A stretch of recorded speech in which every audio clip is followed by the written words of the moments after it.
So when I was head of product at a few companies, I remember I had this one interaction with my boss, and I was doing really good work. We were getting like our retention up, and our usage was up, and we were closing more accounts, and the product seemed to be working really well. And this person kept coming back to me and saying, "Hey Spencer, I need a report. I need to know what you product team's working on every day. I need you to kind of synthesize all your calls, all this kind of stuff." And I really struggled with that. And I ended up telling this person after this person kept giving me feedback about this. And I was like, "Do you have a problem with like my output? Are you not seeing results? Is that why you're asking questions about like input? What's really the underlying things?" Like, no, it's just, it just allows me to kind of see into what's happening on a day-to-day basis. Like, it's really just for me. And I told this person, I said, "Look, I have limited time in my day. And I can do either one of two things. I can either spend my entire day writing these reports, or I can spend my entire day doing the job that you hired me to do. Which one would you prefer me to do?" And that sounds rhetorical, but the person ended up saying they'd rather have me write reports. And thus, Build Better was built. So I haven't written a document in 3 years, almost 4 years now. And a huge reason for that is all the information that I already need to document is already on calls. And this was kind of my problem at the time was, my job, while my job was getting paid to do strategic thinking and stakeholder management and planning and, like reviewing and going through and talking to customers, I ended up spending 80% of my time on the operational work, going through that feedback, going through helping, align engineers, helping think through that stuff. So when we think about, okay, what can AI really help with? We really think about the operational work that it should be doing for us. So we record at Build Better all of our internal calls, and you can do this yourself with any tool.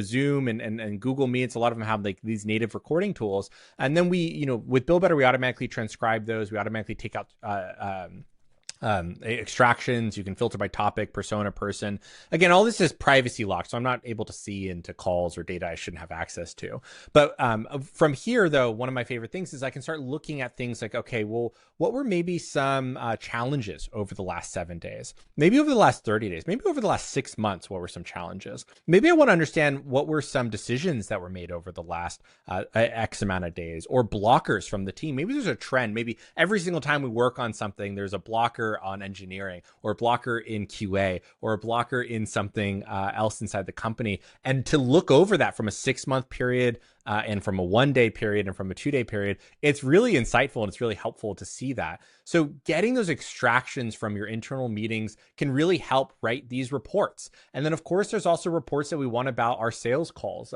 the objections that are happening, the issues that are happening.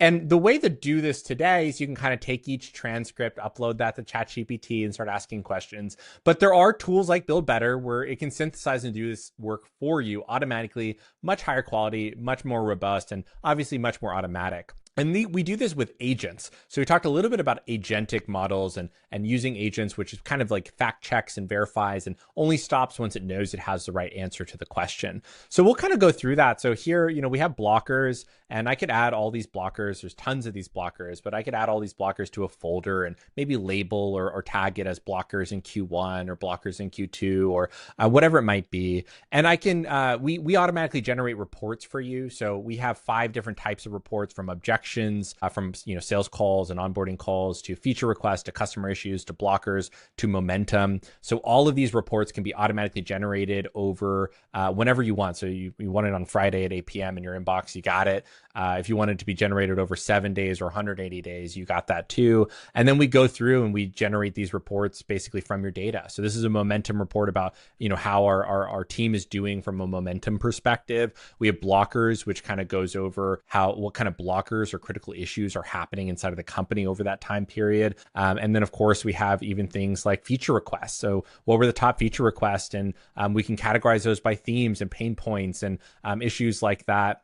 And again, give you quotes and citations. And so you don't have to kind of guess the case. It's really, pulling from something that I care about or says not. And then we even have things like objection reports. So go through all of our objections and how well are we handling them and how much have they come up or down over a time frame.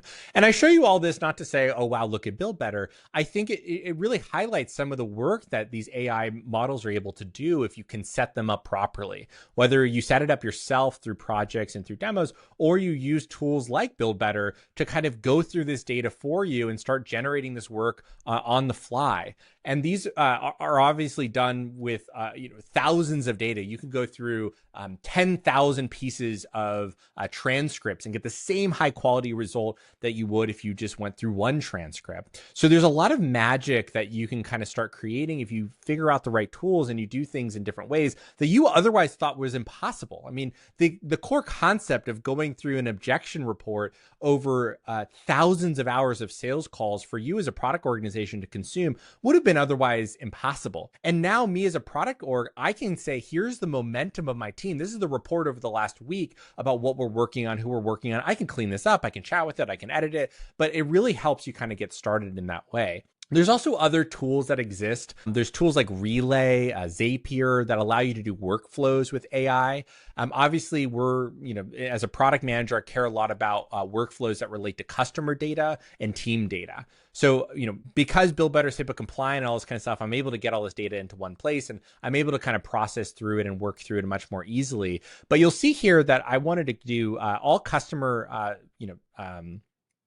summary calls. I want to send it to Slack. So I basically made a trigger and I said, okay, after recording's done, I want you to check if that's a customer call. And here's the summary of it. And then if it is, I want you to kind of write a TLDR message and I want you to send that over to Slack. Or in action items. Maybe I want you to go through the action items related to me and I want you to send that to me and I want you to just tell me my action items at the end of the day or at the end of a call or the last 7 days.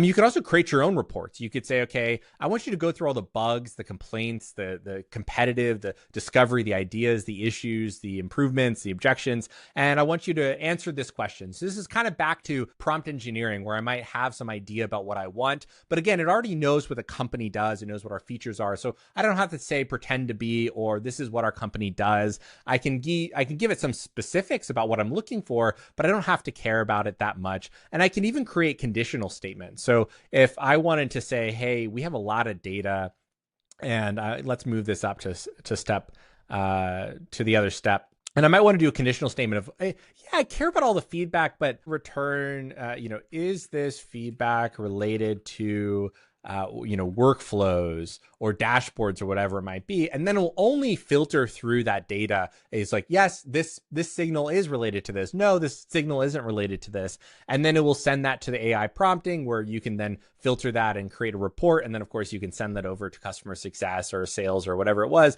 on whatever cadence. You can trigger this manually or you can kind of create a schedule out of it. But this kind of highlights some of the reportings and some of the workflows that you can do. You can do a lot of this with Zapier. You can do a lot of this with tools like relay.app. And we'll kind of talk about some of those, like you can check those out and see some of them. But I wanted to highlight some of those workflows that you can create with tools like Build Better and those other tools as well. And this really can start enhancing that operational work that you're already spending a lot of your time on that you otherwise wouldn't want to. So from reporting to workflows, you can start thinking about how do you use data from a year ago, from a month ago. Instead of it just sitting around doing nothing, now you can turn them into beautiful reports, beautiful workflows, and remove a lot of that operational work that you have to do, customer success has to do, other operational teams have to do. And of course, share this with the rest of the team. They can generate their own reports. They can get their own insights. If marketing wants to know every customer quote that is quotable for their next marketing page, or if customer success wants to know if top issues over the last week, and they can get those reports in their inbox and they can kind of create their own workflows. So it's a really empowering tool once you start synthesizing this data into signals and having this process on top of it. Then you can start working these into reports and workflows with insane accuracy, insane quality, insane deliverables that you otherwise just couldn't do before AI. So this is one way that you can really kind of get closer to your team, get closer to your customers, and make that information much more accessible to your team. The whole goal, the whole outcome here is taking away the product manager from being the bearer of data, from being the person who says, well, I heard the customer say this. Now this information is more democratic. You can give this to the team and you can say, what do you think about this?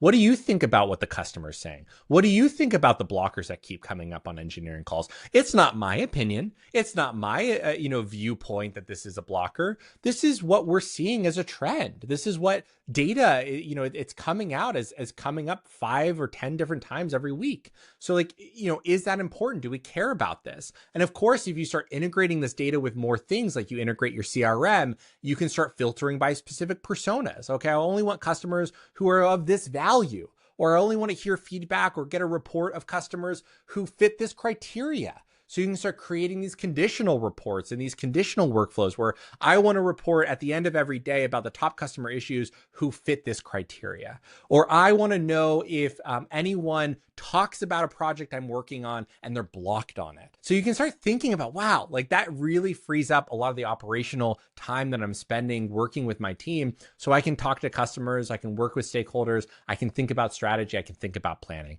That's workflows. Those are some reports as well. You can do this with a lot of other tools. This is just how we do it at Build Better, and some of the things that our customers use Build Better for. And we're excited to see more that we can continue to do. And the creativity that comes from our users as well is pretty unparalleled. So hopefully that is helpful, and I'll see you in the next video. Bye.